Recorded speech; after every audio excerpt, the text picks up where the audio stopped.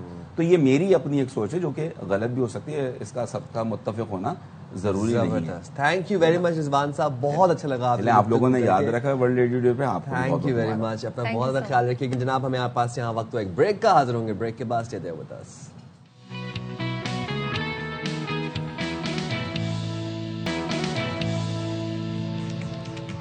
السلام علیکم, welcome back to باخبر سویرا. امید کرتا ہوں آپ کے دن کا آغاز بہت خوشگوار ہوا ہوگا. جناب ذرا ہم باخبر سویرا کر رہے ہیں اور ملکی سیاسی منظرنامے پر نظر نہ ڈالیں ایسا ممکن نہیں ہے. تو کیا چل رہا ہے ملکی سیاسی منظرنامے میں آپ کو بتاتے ہیں. بانی پی ٹی آئی کی دائیں آنکھ کی 85% بنائی چلی گئی ہے اور friend of court barrister Salman Safdar ہیں. وہ یہ کہتے ہیں کہ سپریم کورٹ میں جمع کرائی گئی رپورٹ میں نے اپنے تک رکھی, میرے پاس آ گئی. انہوں نے یہ بھی کہا کہ میں نے اس کو سپریم کورٹ کی امانت سمجھ کے اپنے تک محفوظ رکھی. بہت سی کالز آئیں, اپنی بیوی تک کو نہیں بتائی. بانی پی ٹی آئی کی آنکھ کا ذاتی معالج سے فوری معائنے کا مطالبہ. انہوں نے کہا کہ بانی کے مطابق اکتوبر تک دونوں آنکھوں کی بینائی ٹھیک تھی, اس کے بعد دھندلا نظر آنے لگا. جیل سپرنٹینڈنٹ کو کئی بار اطلاع دی لیکن کسی نے سنجیدہ نہ لیا اور آئی ڈراپ دیتے رہے. ایک دن دائیں آنکھ کی بینائی مکمل طور پر ختم ہو گئی. پھر پیمز کے ڈاکٹرز نے آنکھ میں خون کے لوتھڑے کی تشخیص کی اور گرمیوں میں وہ یہ بھی بتایا کہ اس رپورٹ میں 3 بار فوڈ پوائزننگ ہو چکی ہے بانی پی ٹی آئی کو. اچھا, یہ بھی ساتھ میں رپورٹ میں کہا گیا کہ 2 سال سے دانتوں کا معائنہ نہیں کرایا گیا اور بانی پی ٹی آئی کے مطابق سردیوں میں ایک چھوٹا ہیٹر ملا, گرمیوں میں ایک کول باکس مہیا کیا گیا جو ہمیشہ موثر نہیں ہوتا کول باکس, اور محدود ورزش کے آلات اور کھلی جگہ دستیاب تھی. تو یہ تمام تر صورتحال تھی. اچھا جی, سپریم کورٹ نے بانی پی ٹی آئی کا اب 16 فروری سے پہلے آنکھ کا معائنہ کرانے کا حکم دے دیا ہے اور فیملی ممبرز کی موجودگی میں میڈیکل کرانے کی استدعا مسترد کر دی ہے. وفاقی وزیر ہیں طارق چودھری صاحب, وہی کہتے ہیں کہ بانی پی ٹی آئی کی صحت حکومت کی ترجیح ہے اور بانی پی ٹی آئی کو علاج کے لیے اب باہر بھیجنا پڑا تو ضرور بھیجیں گے, اور بانی اگر الشفا اسپتال میں علاج کے لیے راضی ہیں تو ہمیں کوئی اس پر اعتراض نہیں ہے. رانا ثناء اللہ صاحب یہ کہتے ہیں کہ کسی کی صحت کے معاملے پر سیاست کرنا ٹھیک نہیں ہے, یہ جرم ہے. ARY نیوز کے پروگرام میں ہی گفتگو کر رہے تھے اور انہوں نے کہا کہ دسمبر 2025 میں بانی پی ٹی آئی سے ان کی بہن عظما خان نے ملاقات کی تھی. جب صحافی نے بانی کی صحت سے متعلق سوال پوچھا تو عظما خان نے کہا تھا الحمدللہ وہ ٹھیک ہیں. رانا ثناء اللہ صاحب نے یہ کہا کہ آنکھوں کی بیماری سے متعلق بانی پی ٹی آئی کا ماضی کا کوئی ریکارڈ نہیں ہے. ذاتی معالج کو پینل میں ڈالنے سے متعلق سپریم کورٹ حکم کرے تو عمل کریں گے. سنواتے ہیں آپ کو. دسمبر کو ان کی بہن عظما خان صاحبہ نے ان کے ساتھ ملاقات کی. جب عظما خان صاحبہ باہر آئیں تو ان سے ایک صحافی نے پوچھا کہ عمران خان صاحب کی صحت کیسی ہے, تو انہوں نے کہا کہ الحمدللہ ان کی صحت جو ہے وہ بالکل ٹھیک ہے. ان کا اس سے پہلے کوئی پریویس ریکارڈ نہیں ہے آنکھوں کی کسی قسم کی بیماری کا.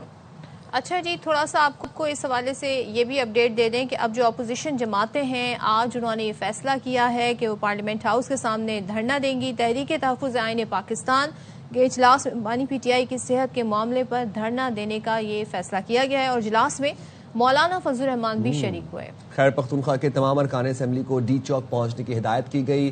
علامہ راجہ ناصر عباس یہ کہتے ہیں کہ نماز جمعہ کے بعد پارلیمنٹ ہاؤس کے سامنے دھرنا دیا جائے گا. تو پارلیمنٹ ہاؤس کے باہر کیا سچویشن ہے اس بارے میں تفصیلات جانیں گے ARY نیوز کے نمائندے عبدالقادر سے. عبدالقادر بتائیے گا کیا مناظر دیکھ رہے ہیں اس وقت آپ؟ دیکھیے, اس وقت میں ڈی چوک میں موجود ہوں اور بالکل میرے اس ہاتھ پہ پارلیمنٹ ہاؤس ہے جہاں پر آج پرامن دھرنے کا اعلان کیا گیا ہے.